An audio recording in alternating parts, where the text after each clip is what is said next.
these Zoom calls now. And then share screen. All right, can everyone see that screen? Yes. Perfect. Okay, so like Faye said, we're going to talk about food as fuel, and so this is definitely a sports nutrition twist rather than a general population, because you guys are all training extremely hard and you're training like athletes, and so it's important that you fuel like who you are, which is an athletic person. So we're going to go over a ton of stuff today. I took all of your questions that you sent in and made them into slides. They're a little bit discombobulated, but I think they flow somewhat. So we'll get through it all. And then again, if there's any questions at the end, we can go back. I'm a little bit worried that I'll get tripped over my words or I'll like use too much science jargon. So if you have any like questions related to the slide, you're like, I have literally no idea what you're talking about, then just make a noise and I'll go back. So I thought the very first thing we should start with is, how do you know how much food you need in a day? And it's always a guess. It's hard to know, but your daily calorie requirements are based on your basal metabolic rate and the amount of physical activity you do. So your basal metabolic rate is literally the amount of calories it takes to keep you alive. So if you were lying in bed, like not moving at all, like that's what you would need. You still need energy to pump your heart and circulate your blood and use your brain and whatnot. And that depends a lot on your age. As you get older, your basal metabolic rate tends to slow down, unfortunately, on your size. So someone who's bigger will need more energy to exist. And a big part of that's muscle mass. So you often hear that people with more muscle will burn more energy even at rest, and that's true. And also your history. So in the past, if you've maybe not eaten quite enough and maybe starved yourself a bit, or if you've eaten way, way, way too much, that can affect your basal metabolic rate. So if your body's been in a period of starvation for a really, really long time, it'll slow down to protect yourself. Same with if you're constantly overeating. So it's really quite nice to be eating pretty close to what your calorie needs are. And that's definitely the most sustainable and the healthiest way to be. Where does energy come from? Your body produces energy in 3 different ways. Well, kind of 4. So ATP is energy. Think of it as like gasoline. That's the actual energy that you need to move. So you have some ATP stored in your bloodstream and your muscles, and that just gets burnt instantly. There's hardly any of that. It doesn't even really count. Then there's something called the phospholytic system, or sorry, creatine phosphate system. So that's like what a sprinter would use. If you're just sprinting for 5 or 10 seconds as fast as you can, just boom. That doesn't use any oxygen. It's just stored fuel in your muscles again. There's anaerobic glycolysis and aerobic glycolysis, and both of those use carbohydrates. And then aerobic lipolysis, which uses fat as fuel. And so what's really important about this picture, and on the bottom there's time, so duration of activity, length of exercise, is that all of these systems overlap. So when someone says, I want anaerobic, or like, oh, I'm going aerobic, I'm in my aerobic zone, doesn't really work like that, because you're always using all of the systems all the time. It's just the proportion of usage changes. So you're always using fats for energy. You're always using carbs for energy. It's just how much and when. So for most of you guys, for most races, you're looking at this like, I don't know, half an hour to a couple hours zone. And so that's the predominant energy system that's being used in this time is aerobic glycolysis. So carb dependent. Another way to look at this is just looking at different intensities of exercise and where the fuel comes from. So again, at rest, fats are in blue and carbs are in red. Kind of like 50-50, call it like rest and digest, you're chilling, you're using a lot of fat. Warming up, or at like a easy, moderate pace, you're still using a lot of fat for energy. And as you can see, as intensity goes up, carbs become more and more and more important. So when you're working really, really hard, lots of red in this bar, your energy source is very, very, very carb heavy. And then finally, one more way to look at this, I promise, last one. Again, as intensity increases, your usage of fat decreases and your use of carbs increase. And there is a crossover point right here where suddenly carbs become the dominant energy source. So 65% of VO2 max, that's really dependent on the person and how trained they are. One of the ideas behind like fat adapting, that trend, is that you can push this by making your body more efficient at using fats. Doesn't exactly work like this. What actually pushes this crossover point is training. This crossover happens at about lactate threshold. And so what actually changes lactate threshold? Tempo runs, intervals, just hard training work. The fitter you become, the later this crossover point is. Yeah. So I thought it'd be helpful to look at what we eat in a day, just as sort of an example. That's good. So normal day for me. Sorry, I just want to make sure that these squares aren't. There we go. Normal day for me looks something like nice carb heavy breakfast, my first exercise session, a big lunch, another snack mid-afternoon, a bigger exercise session, an immediate snack after, big supper, and then some treats at night. Very similar. And mine, yeah, mine looks very different here. So what's interesting about Jessica and my diet here is you can see that every time we eat, we're definitely eating more carbohydrate-rich foods, and we're eating a little bit of protein and also a little bit of fat. Yeah, like obviously Jessica eats way more times in a day, but smaller portions. I eat bigger portions, less often. But I just like to drill home that the composition of what we're actually eating is actually kind of fairly similar. Mm-hmm. Carbohydrate rich and not skimping out on a little bit of fat, a little bit of protein as well. So. Mm-hmm. So we had a question on what pre and post workout nutrition should look like. So we suggest having a pretty big snack or a meal about an hour to 3 hours before a hard workout. So like run intervals, emphasizing carbs, because as we just learned, carbs are fuel. Some ideas could be a bar. Make sure with bars that they're not protein bars when they're pre-workout or an immediate post-workout snack, because protein bars sometimes won't have any carbs at all in them. That's not really what you're looking for here. Yogurt and granola, if you can handle dairy. A big muffin that's ideally homemade, not like a Starbucks muffin. Those aren't very good for you. Or peanut butter sandwich. And then within 20 minutes of finishing a hard workout, eat something. Ideally with a 4-to-1 carb to protein ratio, which happens to be the exact ratio of chocolate milk. A shake would work, a bar, whatever.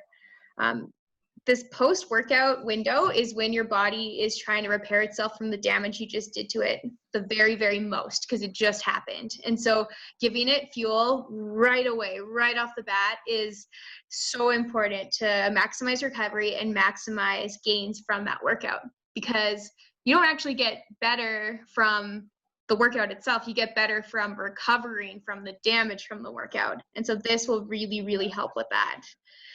This whole 20-minute window of eating is actually like one of the biggest, like learning things in sports nutrition and sports performance in the last 20 years is like, that is so, so key to maximizing performance. And then follow up with a real meal later. So a shake doesn't replace like supper or anything like that. This is relevant for hard workouts, so hard intervals, long runs, that sort of thing. For something like an easy recovery run or maybe a lighter lifting session, this doesn't apply so much because you're not breaking your body down in the same way. This is for really like those key sessions where you're working really hard and you finish really gassed. Jess, just to sort of stop there, Jed was asking how much of something. And yeah, that's really going to be dependent on the intensity and the duration of that workout.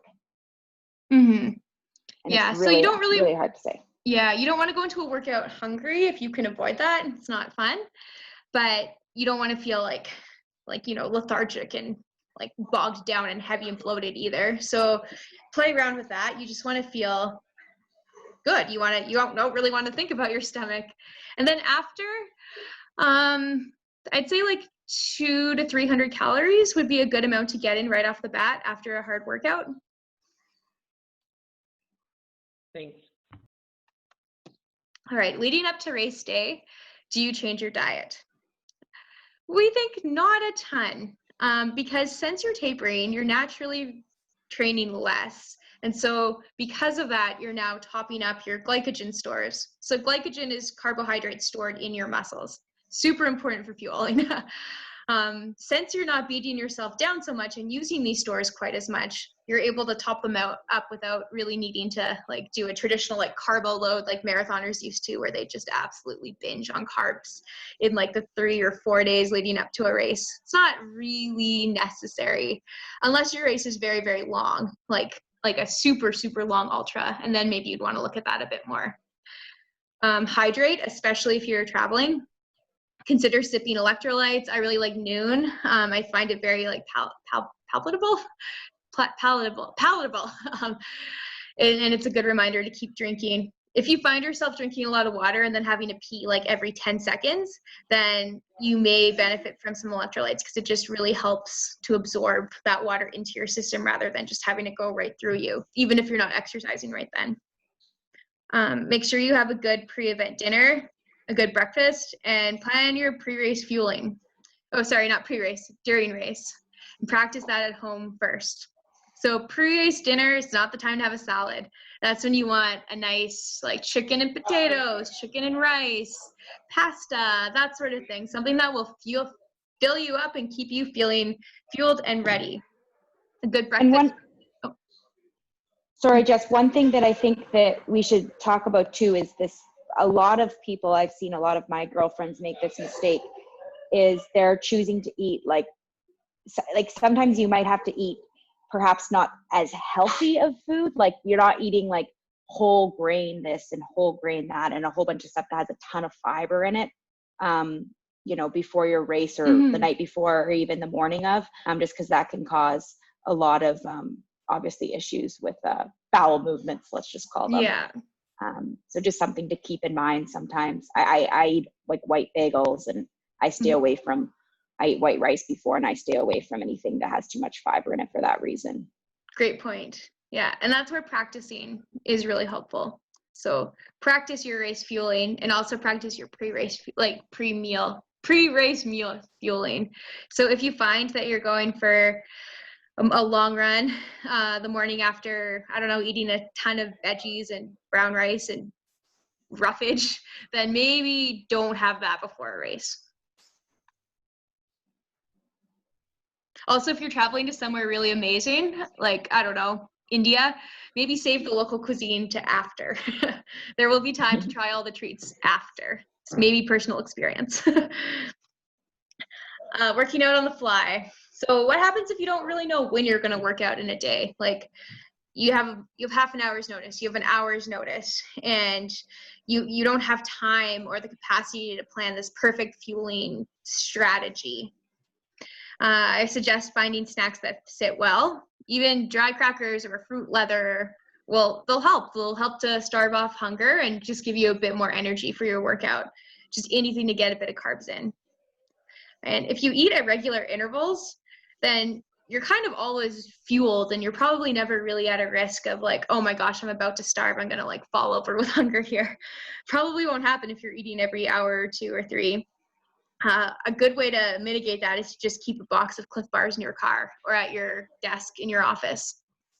Then do your best. Like, don't let fueling be the reason why you don't do a workout, and don't go into a workout thinking, oh, this is gonna suck. I haven't eaten for 4 hours, or I just ate a burrito. I mean, yeah, it might not be ideal, especially if you just ate a burrito, but I mean, sometimes things like that happen, and sometimes you just have to gut through workouts, and it is what it is.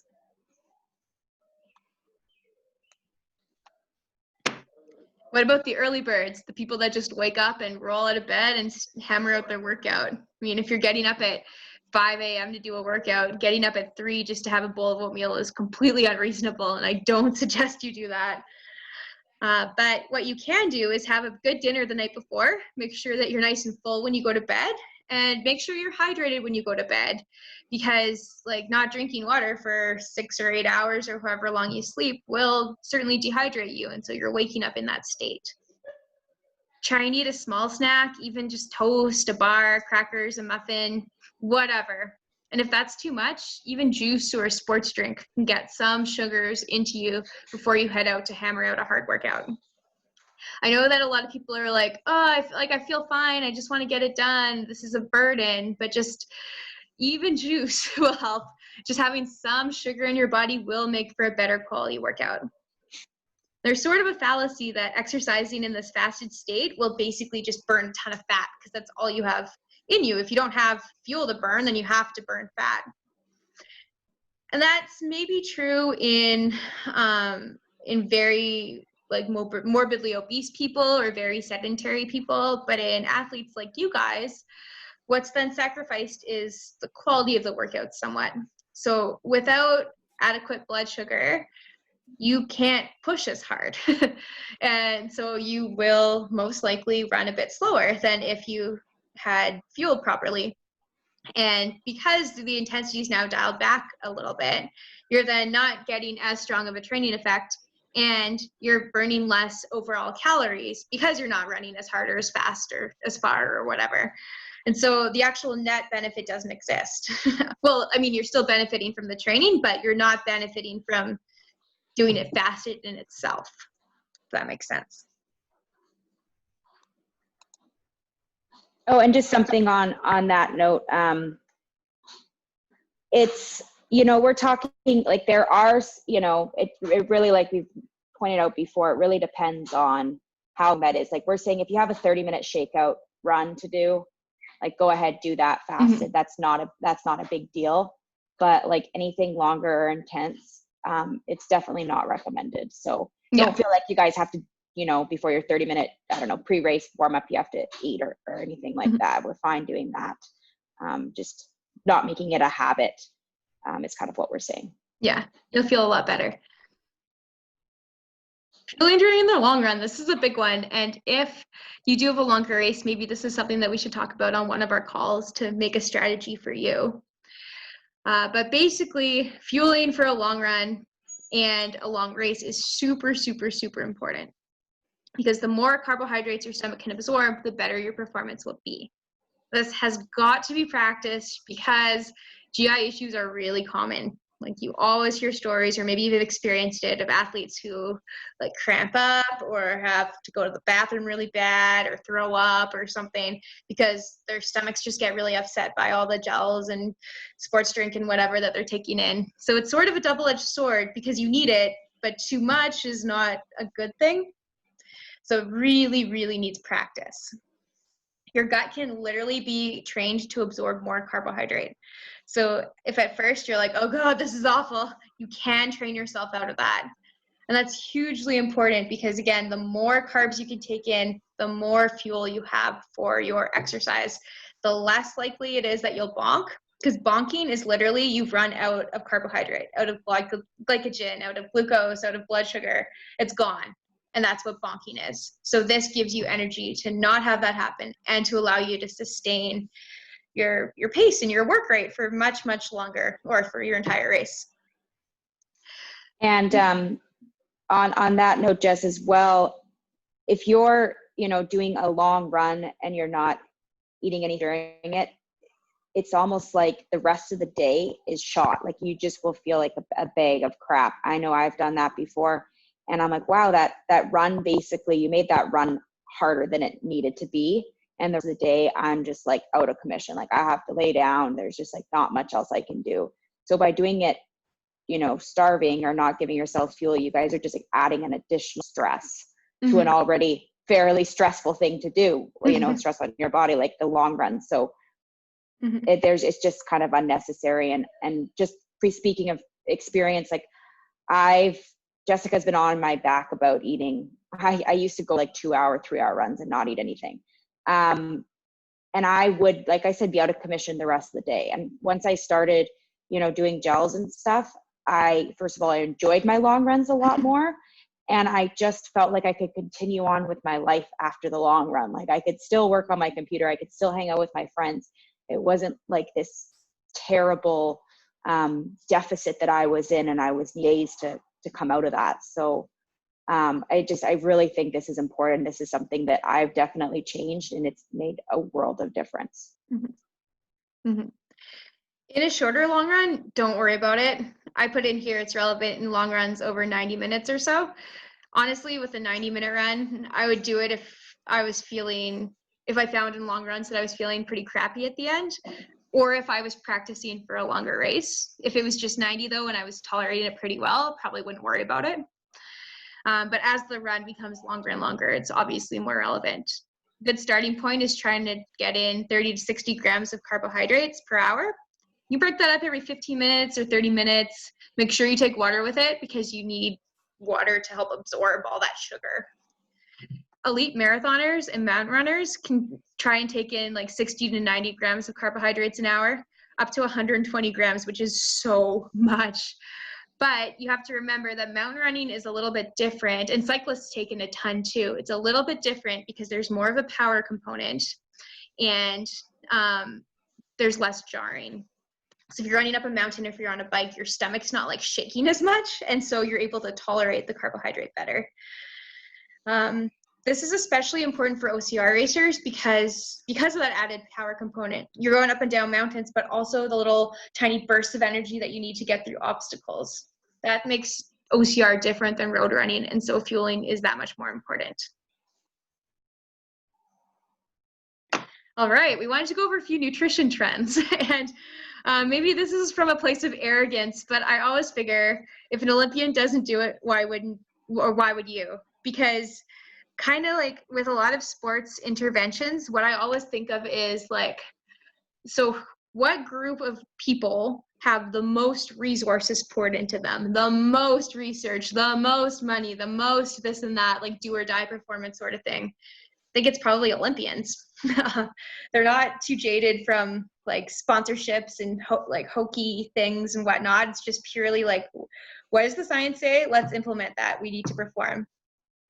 And so if intermittent fasting, for example, made you a better athlete, 100% guaranteed with like little side effects, then I'm pretty sure that literally every Olympic athlete would do it, because why not? Like, we're going to do anything.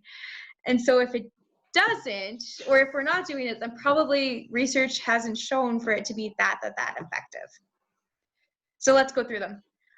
So intermittent fasting first. So that's where you don't eat for a large portion of the day, like 12, 14, 16 hours. And then ideally you eat the same amount of calories as you normally would. They're just concentrated more into a smaller chunk of time. So you can all actually do this like kind of easily by just not having a snack after supper, sleeping, and then getting up 12 hours later and you haven't eaten, you fasted for 12 hours. So that's not too hard on your system, but these longer fasts are, because it's really hard to eat enough when you're not eating for a very, very large portion of the day, especially if you're doing hard workouts. It's very hard to fuel appropriately. One of the ideas is that it trains your body to burn fats, makes you more fat adapted. This will come up a bit with the low carb, high fat idea as well. This really isn't relevant unless you're doing really, really long events, like a long ultra marathon. And because carbs are always the most, oh, wait a second. Oh, sorry guys, I think I put the wrong sections under the wrong. This is more pertinent to low carb, high fat. They're kind of the same though, whatever. Okay, sorry, I messed that up. So just talking about intermittent fasting, what I have found, and I've seen in a few teammates who have tried it, is that it's really hard on their bodies. So they're not able to meet their calorie needs properly. They're exhausted. It's like, why? But if this is the sprinkles on the icing on the cake, you're not really getting a benefit from it. Why would you do it? It's very stressful. a vegan diet is definitely a lifestyle choice. And if you do it for lifestyle reasons, like absolutely, sure, why not? A lot of people have become vegans because they've watched the Game Changers documentary, which was like very entertaining, but I think a little bit one-sided. And I suspect that a lot of people feel better on a vegan diet because they're eating less processed foods and less just junky things. And so of course they feel better. I found that it was pretty hard. So I tried being a vegan for a week after I watched Game Changers, mostly because I just wanted to see what it would be like. I found it really hard to eat enough. A lot of energy and time goes into making a great vegan diet. You really need to be mindful of your vitamins and nutrients and whatnot. And I wasn't, and I was starving, and I quit after 4 days. So if it is something you want to do, certainly invest the time in making sure you have a good meal plan. And I think being a vegan is often painted with an all or nothing paintbrush, and I don't think it really has to be. It could be as simple as doing like meat-free Monday, or having one plant-based meal a day and one meat meal a day or something. I don't think it really has to be like this or that. And then finally, low carb, high fat. So this is keto, this is Atkins diet. It's very trendy. So the idea is that you're training your body to burn fats, which is what I said during intermittent fasting, which, as I said already, just isn't that relevant unless you're doing a very, very, very long event. And that's because carbs are always the most efficient fuel. And if you're taking in carbs while you're running, as we just suggested you do, your body will always default to them because it's just a better way to get energy. There have been a lot of studies on this recently in athletes because it is quite trendy. What it's shown, and I'm thinking of one study in particular with race walkers, and it was done really well. You might think race walking like, oh, kind of hoaxy, whatever. Race walking is a great example because it's about a 40-minute event. Well, it's actually between 40 minutes and 4 hours, so similar to a Spartan race. It's fairly intense, and these are like true pure endurance athletes. And they were fed a diet of either like very, very low carb, high fat, or the exact opposite. And I think that they came off the diet for a week before their event and then ate normal. And what they found is that the athletes did lose some weight. Their VO2 max did go up, but their performance suffered by a ton. They dropped their performance by like 2 or 3%, which is like literally minutes in a 4-hour event. So it's like, well, you do all this work. A side effect of low carb, high fat diet is that you're really grouchy all the time. You feel fatigued, you feel sore, you're in a bad mood, your cognitive ability is impaired, and then your performance isn't even better. Like, why? Here's a nice graphic of a whole bunch of studies that were recently done looking at high carb, high fat, low carb protocols. I will say that in lower intensity exercise, so something like a warm up or a normal run, you can train yourself to use fat as a fuel more. Does that actually matter? Not really, because it's submaximal. But then in all of these studies that have been done recently, and they're pretty good studies, like good designs and stuff, they've all shown that there's been no improvement in actual performance, race performance, or performance is actually decreased. Yeah, I think I'm just going to say something on that note. I don't mean to, so when I first joined the pro team, there was this guy who was in charge of all of pros, and he was all about fat, just, eating fat and eating very, very little carbs. And I was curious about, so we had a conversation, and after the conversation, it was just kind of like he was trying to push this on me, and I was kind of in my head, just like, I try too hard in these races, and I'm too fit, and my intensity is too high for that ever to work. And that's the whole thing, is like, that would only work if you are like at such a low intensity.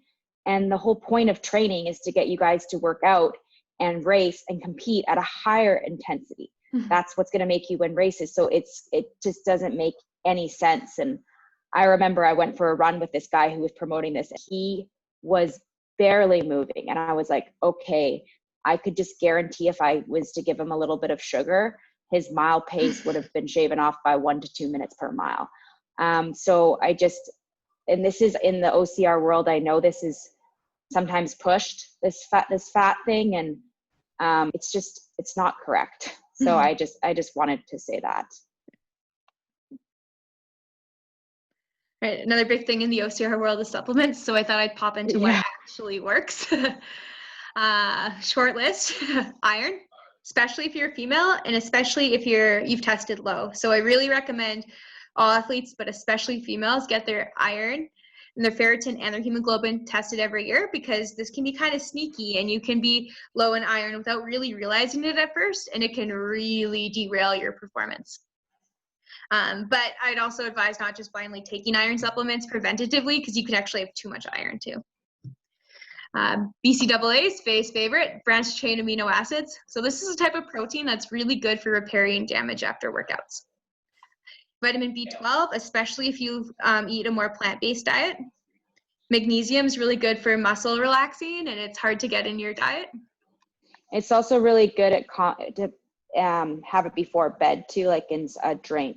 It'll help you sleep as well if you deal with sleeping issues. Yeah. Collagen and gelatin are very, very good for damaged tendons. So if you struggle with Achilles tendonitis like me or anything like that, it can be helpful. Electrolytes, hydration, and caffeine enhances performance. So you can play around with that pre-race or pre-workout. Again, practice. GIs.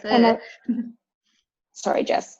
I have to say this too. Electrolytes, you guys might not be taking them in the winter time, but in the summer, if you're in a hot, humid place, I don't take them all winter, but as soon as I transition to the summer months, I take electrolytes every day, because I can see the salt on my sports bra and on my shorts after a hot run. So it might be something that is sort of seasonal for you guys, but I really think that's important. Mm-hmm. All right, so some troubleshooting issues. Help, I have a really sensitive stomach. Everything I eat hurts. Like, what do? I feel better fasted. So I suggest just experimenting, see what'll work for you, see what you will be able to tolerate, because I promise it'll be something. You just haven't quite found it yet. If you do have a more sensitive stomach, try and eat your last real meal 2 or 3 hours before big workouts, and avoid common triggers pre-run. You could maybe keep a little diary of what you're eating and see if there's any patterns between oh, I ate this, I felt awful, I ate this, I felt good. But common ones that can cause an upset stomach are dairy, caffeine, fiber, veggies, certain types of sugar. So fructose is a big one. It's in a lot of gels. So if you take a gel and you're like, oh God, maybe try a different brand. And alcohol. Sometimes after a heavy night of drinking, you will not feel good the next day and have not just hangover, belly issues. So sometimes you can kind of forget about that. Honestly, sometimes needing a porta potty is inevitable. So I know that I always plan my morning run on a route that takes me past a public washroom. So sometimes it's just what you got to do. Jess, let's just answer some of these questions quick here. Oh, sure. BCAAs. So you're taking them because they're a protein, like amino acid. They're the building blocks, right? So you're taking them after a workout. It's not something like an energy drink, or it's not a carbohydrate substance. So it's not going to give you any real benefit before. It's purely more a post activity. In terms of brands, you guys can get whatever you want. I mean, I'm not going to pretend to plug certain sponsors because I think their BCAAs are better than anyone else's.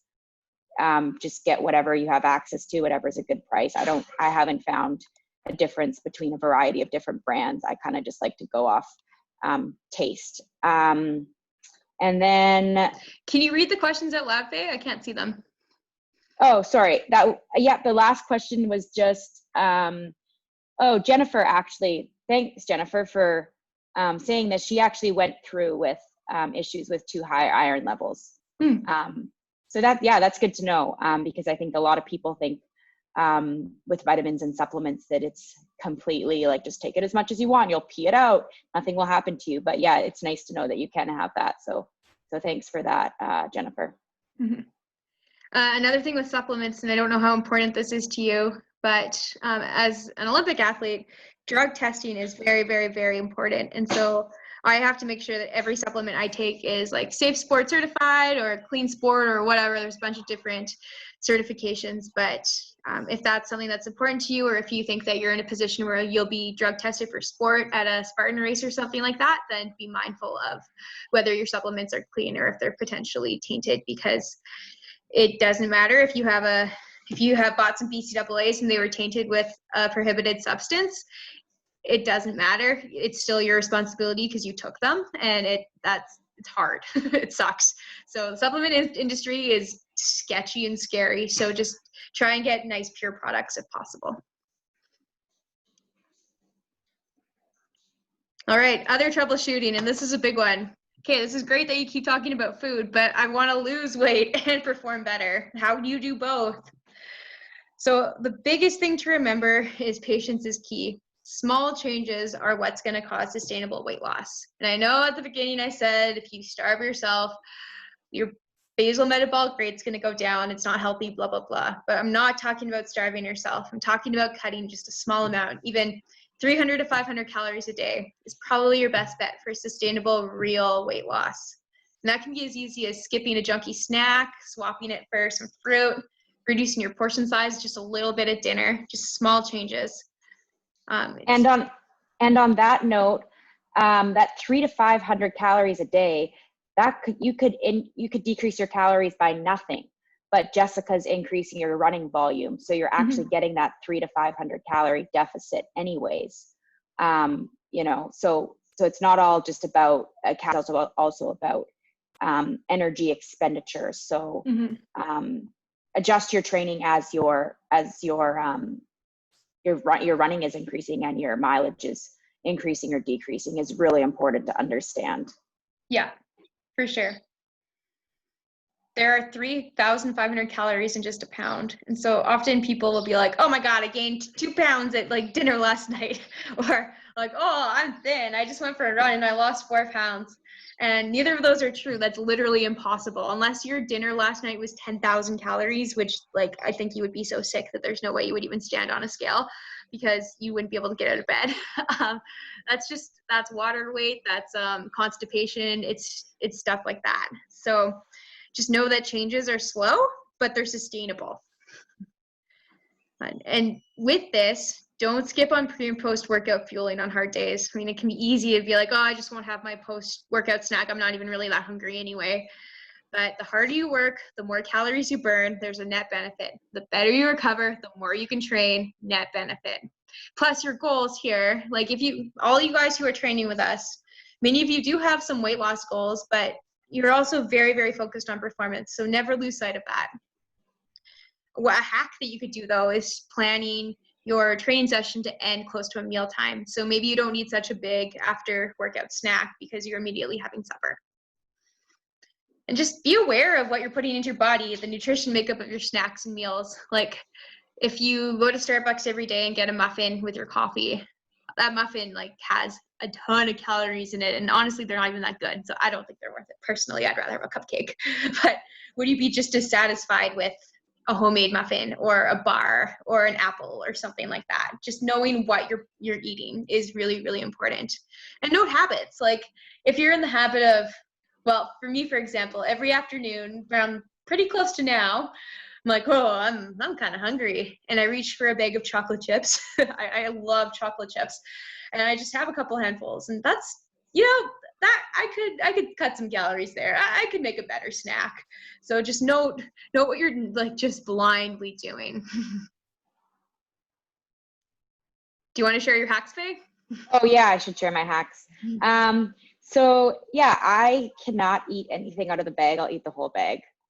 So I have to take a bowl, put what's a reasonable amount to eat in a bowl, and then just sort of walk away. And once the bowl is done, I can't go back to the bag. So I say bowl or bag is hack number one. And another thing that I've been doing for a while, and I fully admit I have not been doing this right now as this season's been delayed. But normally when I'm concerned about my race weight and being lean and race ready, I choose between dessert or wine. And that's really, really helped me decrease both the amount of alcohol that I consume and the amount of sugar that I consume. So if it's a really, really good dessert, well, then I don't get wine. Or if someone just opened a really nice bottle of wine, well, I don't get dessert. So just sort of little sort of, I'm not about people having like being very obsessive and OCD and having these really, really strict guidelines, but I think having a few kind of rules is also important. All right, so the take-home messages to this whole thing are food is fuel. Think of your body as just a Ferrari. So you want to put the best quality, best fuel into it. Nurture your body with, well, good sustainable fuel on it. Don't fall into diet fads. Like you saw our diets. They were a little bit different in like technique, but we both just ate normal food, just normal, solid, like what would your grandma cook you, that sort of thing. And then time your nutrition to complement your training, because you guys are training for a reason. You want to do what will help you get better. Then I just popped in a few resources. Anything Alex Hutchison writes for Outside Magazine, he's writing for Outside Magazine now. In the past, he's written for Canadian Running, and I forget what else. He's a very, very good sports writer, or like sports science writer. He's written a lot on nutrition and other sports science topics. They're always really easy to understand and very interesting. So anything by him, I would trust 100%. And any work where Dr. Trent Stillingworth or Dr. Louise Burke are cited promise to be very good, because they're very good scientists. They're into nutrition, sports nutrition, and they just do good stuff. All right, that's all I've got. So we are happy to entertain some questions.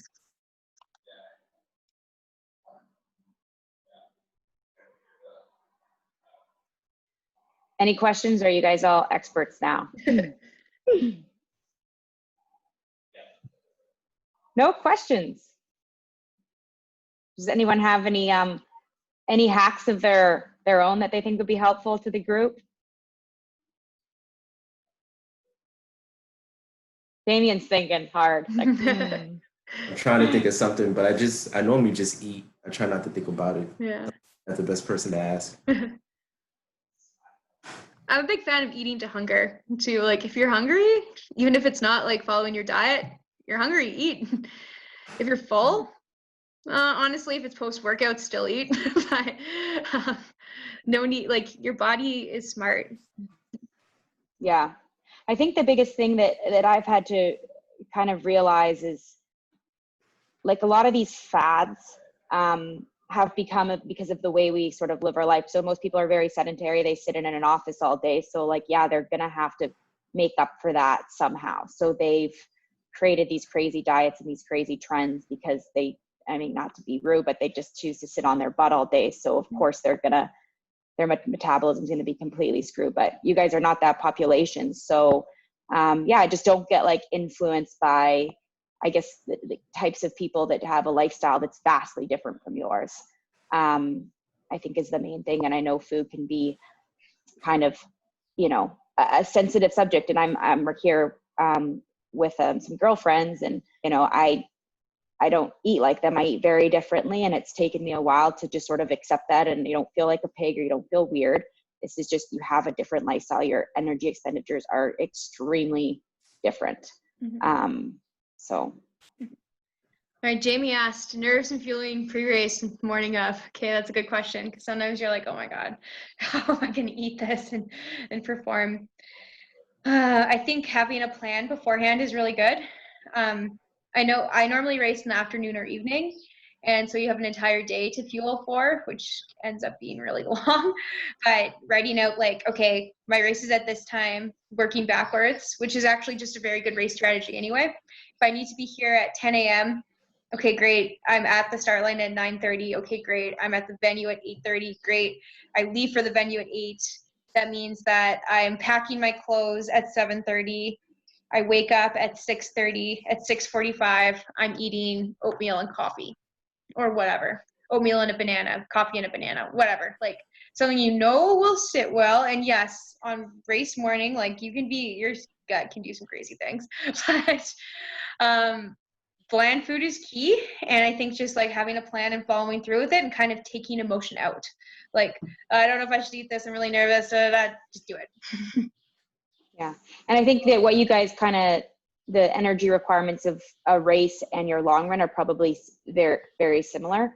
So kind of what you eat before your long run, and most people do their long runs, and so the timing could even be similar. So kind of what's working for your long run may also work for your race. And what I do, because I get really bad nerves, I'm a proponent of eating a heavier dinner, like a really, really solid dinner, and eating a little bit lighter in the morning. So I just have a Cliff Bar before I race, and that may not seem like a lot. You actually read the back of a package of a Cliff Bar. I think there's 44 grams of carbohydrates in a Cliff Bar, which is equivalent to like 2 pieces of toast or oatmeal. So although it may not seem like a lot because the volume is low, make sure that you're reading the packages and actually looking at the most important thing, which is carbohydrates. Right. So reading those grams of carbohydrates, you're going to feel a lot differently if you eat a Cliff Bar before you race than if you eat like a Slim Jim bar, because there could be 3-4 times as much carbohydrates depending on the bar that you're choosing. So when you buy those long run, those race bars, I literally go to the grocery store and I'm just reading the package, and all I'm looking for is carbohydrates. 20 grams, not 30 grams, not enough. 38, maybe we could do better. 44, Cliff Bar, bang, that's my bar, and that's my go-to. So, yeah. All right, question from Amelia. What are your thoughts on alcohol consumption when training, and anything you do differently in the lead up to an event? I can talk about this. I'll talk about this one, Jess. We'll both talk about it, but you can go first if you want. Oh God.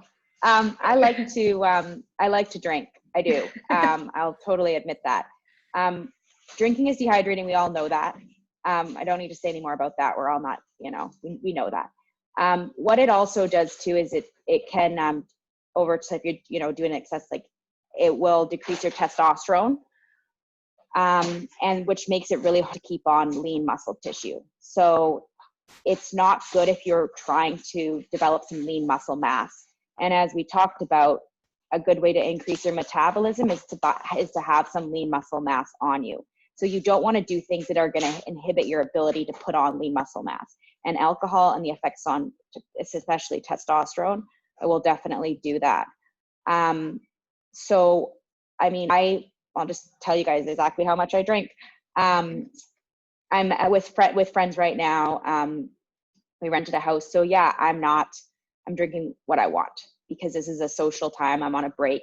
This is my vacation. So I'm not counting drinks right now.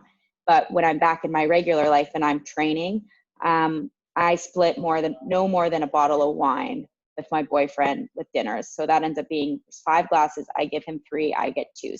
I think that going back to what doctors recommend, and Kevin, maybe you can jump in here, but they say, a drink is for females, I think is what they recommend. Any more than 4 drinks is binge drinking. So life is stressful. Some of us have shitty jobs. Some of us need a glass of wine to wind down. I definitely do. I really don't think that that's a harm, but I would watch it. I would count your units of alcohol, and unless it's a celebration or a weekend, yeah. I would say. Sorry. Oh, sorry. Oh no, I was gonna say. I would say if you go by the book, you're talking 2 drinks a day for an average sized person is within the normal range, and that comes from a doctor who's trained in Ireland, by the way. So there's a little bit more of a leeway there. But I would say more so with drinking and exercise, the thing you worry about is hydration. So the problem is if you're drinking, you're not becoming hydrated because you're drinking alcohol, and alcohol is diuretic. So you're peeing that out, you're losing everything you're going to get. You may feel refreshed, but you're not really gaining anything out of that. So I would say you look out for it, and especially during race weeks. It's no big deal if you're doing training or you're taking your time off, but you're talking to a doctor also that owns a brewery, and I've had 2 beers this week. That's it, because I'm racing tomorrow. So I've kind of kept it down myself just to make sure, and it's mainly the hydration part. It's not because it's alcohol.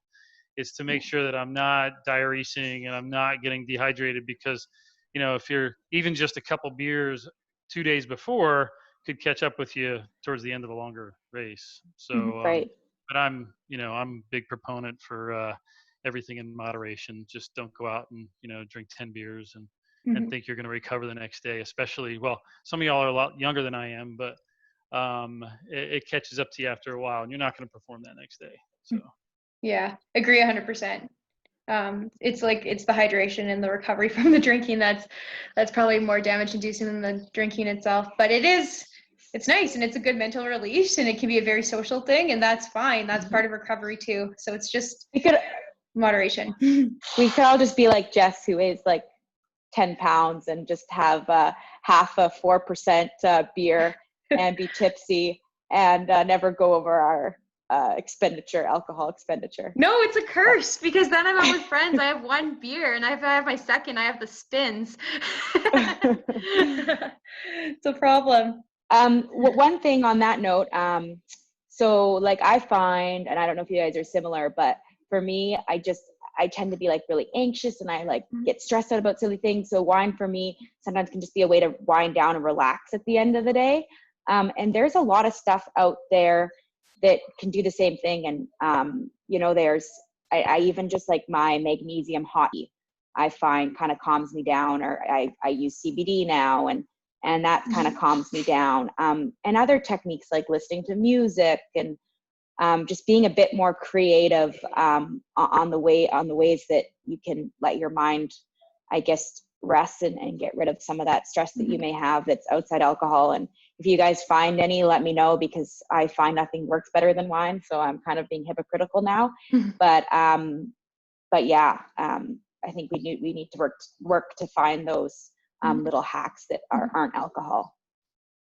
Yeah, and then Amelia, to answer your question, leading into races, I would probably like kind of taper it down if you're like a regular drinker, just as Kevin was saying, just to make sure you're the most recovered leading in. But a drink here and there is not going to be a big deal at all.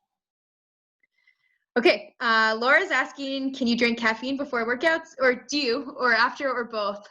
I would say before for sure. Unless it's like an evening workout, maybe I would like mid-afternoon, because I want to be able to sleep. Before races, 100% always. If I smell coffee at night, I get kind of nervous, because I always have a coffee before an evening race. And it's like this weird, like Pavlov dog. Oh God, I butcher every figure of speech. But yeah, it's just an association I have. Caffeine before workouts will likely improve your intensity. I never bother with after, because I'm wired. Like the workout itself wires me. There's no need. Yeah, I agree. I have nothing else to add to that. Also, it's nice to get the bowels moving in the morning. So I like to have that and then go to the bathroom and feel extra light before I head out for training. So I had read that caffeine helps you with like muscle recovery and kind of maybe not necessarily recovery, but just feeling better, and you don't have time to take a bath, but you're really sore from a workout or a run, that caffeine can help with that. So I'm curious if you have experienced that or read that. I've never read that before. Yeah, neither have I. Possibly. I know a lot of endurance athletes love caffeine, so there may be an association there, but I've never read that. That's interesting. I'll have to look into that. Okay, thanks. All right, eating during a long run. Jen finds herself hungry around mile 5 to 6. On a really long, like ultra run, yeah, you always hear ultra runners like eating a pizza mid-run, which sounds absolutely insane to me. But on the sort of long runs that most of you guys are doing, you're hungry about midway, I would probably just try and eat a bigger breakfast or a bigger dinner the night before if you're finding yourself hungry during these runs. I think that anything you'd eat during the run would probably be like heavy and yucky in your stomach. Jamie's wondering, what do you think about, assuming your gut's fine with it, adding maple syrup or something like that pre-race to oatmeal? Like if you eat a bit less because it's too much food before the race, or just having a bigger dinner the night before, like Faye said. So are you meaning just like trying to add more calories through like maple syrup? Yeah.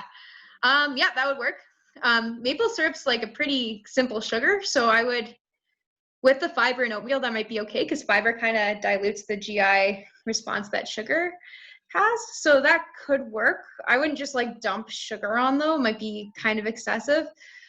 Maybe oatmeal and a banana might be better because it's a little bit less just like pure sugar. But yeah, just like concentrated carbs and whatever.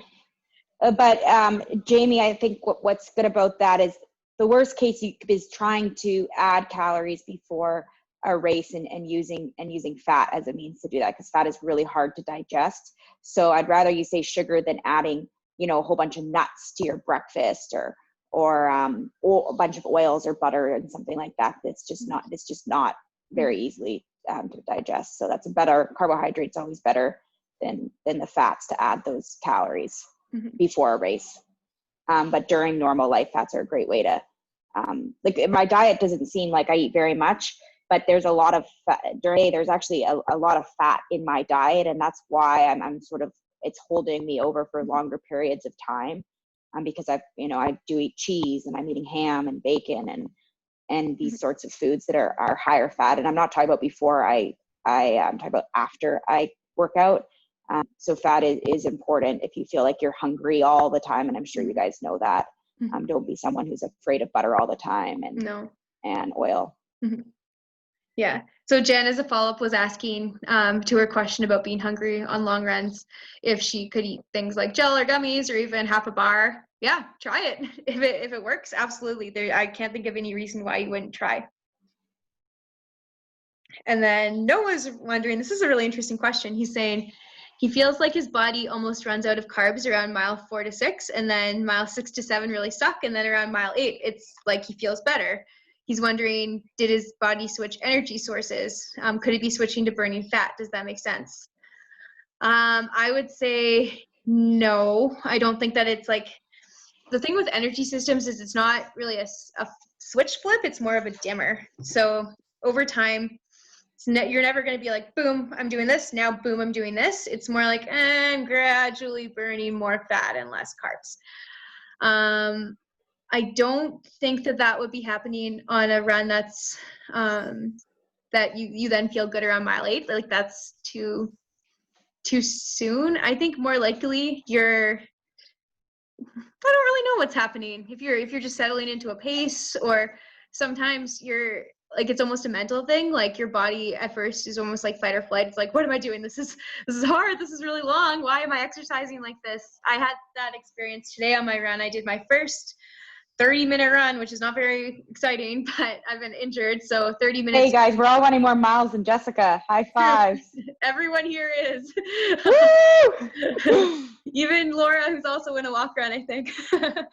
But a minute 30 and I was like, oh God, how am I going to run for 30 minutes?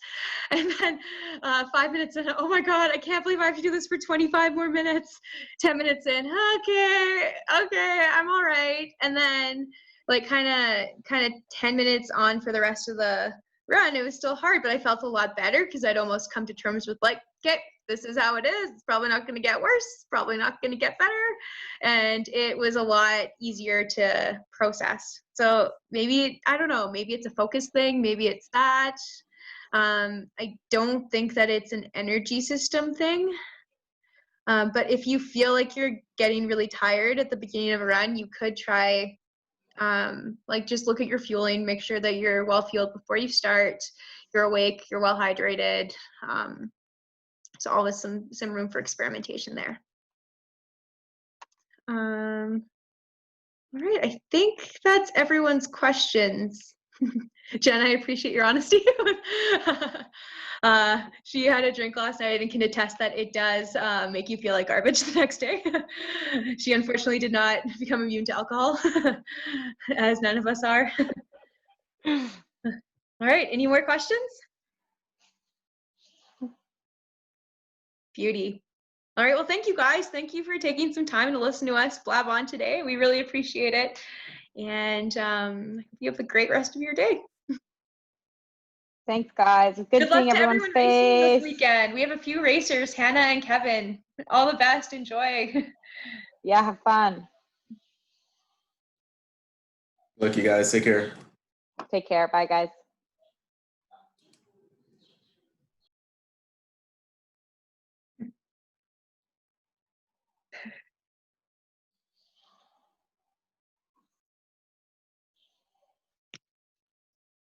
And